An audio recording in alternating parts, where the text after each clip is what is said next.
হাসিনা পারে নাই শত শত গুম, হাজার হাজার হত্যা আর লক্ষ লক্ষ মামলা দিয়েও আমাদেরকে ঘরে আটকায় রাখতে পারে নাই।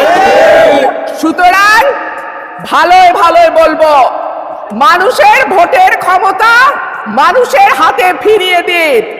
মানুষ যাকে ভোট দিবে সেই সরকার গঠন করবে, মানুষ যাকে ভোট দেবে সেই প্রধানমন্ত্রী হবে, মানুষ যাকে ভোট দেবে সেই এমপি হবে। অনেক টালবাহানা আপনারা করছেন, টালবাহানা আর করবেন না।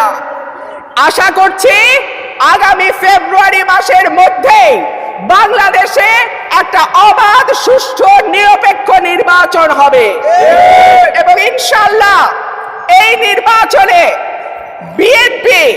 বিএনপির নেতা কর্মী, বিএনপির সমর্থক সকলের ভালোবাসা নিয়ে সরকার গঠন করবে ইনশাআল্লাহ। আমি আমার বক্তব্য আর দীর্ঘায়িত করব না।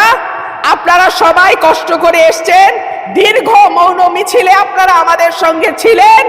আপনারা জুলাই শহীদদের প্রতি, আহতদের প্রতি আমরা আমাদের শ্রদ্ধা জানাই।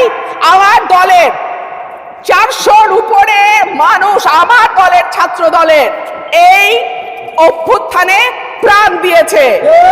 সুতরাং এই অভ্যুত্থান যতটা বিএনপি, তার চেয়ে বেশি আর কারো নয়।